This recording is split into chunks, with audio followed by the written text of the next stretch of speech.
অনাবিল টিভি, সত্যের সাথে।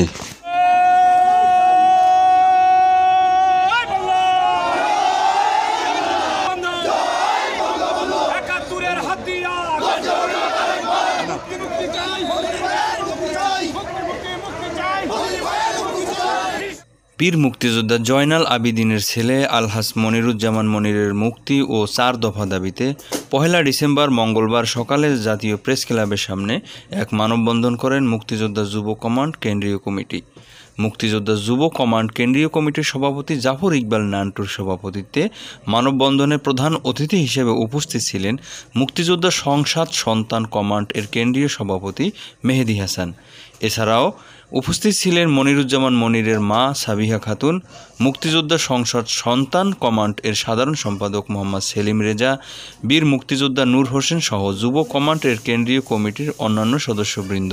এ সময় মুক্তিযোদ্ধা যুব কমান্ড কেন্দ্রীয় কমিটির সভাপতি জাফর ইকবাল নান্টু বলেন, সারা দেশব্যাপী বীর মুক্তিযোদ্ধা পরিবারের সদস্যদের উপর ষড়যন্ত্রমূলক মিথ্যা মামলাসহ নানা অত্যাচার নির্যাতন চলমান, যার উজ্জ্বল দৃষ্টান্ত মুক্তিযোদ্ধা যুব কমান্ড এর প্রকল্প বিষয়ক সম্পাদক মনিরুজ্জামান মনির।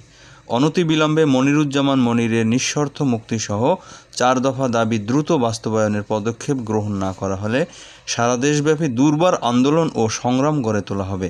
মানববন্ধনের পরে প্রধানমন্ত্রীর বরাবর একটি স্মারকলিপি পেশ করা হয়। আওয়ামী লীগের লেবাসে ঢুকে এবং নব্য আওয়ামী লীগ যারা তারা আমাদের বিরুদ্ধে চক্রান্ত করতে একটি সাইনবোর্ড ব্যবহার করে, সেটি হলো বাংলাদেশ আওয়ামী লীগ। তাই আমরা আজকে বীর মুক্তিযোদ্ধা আলহাজ জয়নাল আবেদিনের সন্তান, আপনারা জানেন হাজী মোহাম্মদ আলহাজ মনিরুজ্জামান মনির ভাই, তিনি দীর্ঘদিন থেকে আদাবার মোহাম্মদপুরে মুক্তিযোদ্ধাদের কল্যাণে কাজ করেন, মুক্তিযোদ্ধাদের সুখে দুঃখে পাশে থাকেন, যার সুফল আমি নিজে ভোগ করি। আমি একজন মুক্তিযোদ্ধা সন্তান হিসেবে আমি প্রায় জন্মলগ্ন থেকে আদাবার মোহাম্মদপুর আছি। এখানে আমাদের অসহায় অসচ্ছল মুক্তিযোদ্ধাদের সবসময় তিনি সাহায্য সহযোগিতা করেন। এইটি একটি কুচক্রী মহল এই সুযোগটাকে কাজে নিয়ে মনিরুজ্জামান মনিরের বিরুদ্ধে ষড়যন্ত্রমূলক মামলা দিয়ে তাকে জেল হাজতে পাঠিয়েছে।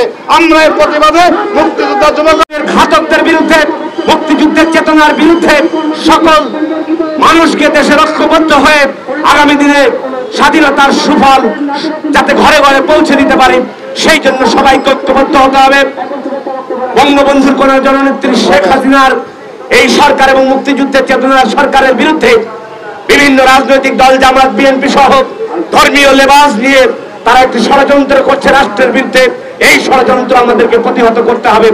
আজকে মোহাম্মদপুর থানার প্রায় 35 বছর যিনি কমান্ডারি করেছেন বীর মুক্তিযোদ্ধা মরহুম জয়নাল আবেদিন সাহেবের ছেলে,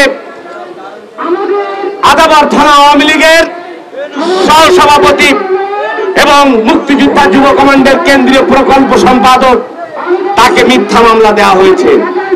কারা দিয়েছে এটা আমরা জানি, কেন দিয়েছে সেটা আমি জানি। কারণ মনিরুজ্জামান স্পষ্টভাষী, অন্যায়ের প্রতিবাদ করে সাধারণ মানুষের পাশে দাঁড়ায়, সাধারণ মানুষের বিপদ আপদে থাকে। এটা ওই সব চক্র, দুষ্ট চক্র পছন্দ করে না, মেনে নিতে পারে না। মানে বিএনপি জামাত আওয়ামী লীগ হয়ে যায় না, ওরা আওয়ামী লীগের লেবাস পরে আজকে আওয়ামী লীগে ঢুকে আওয়ামী লীগের লোকদের উপর অত্যাচার নির্যাতন করছে, যেটা ধারাবাহিকতা।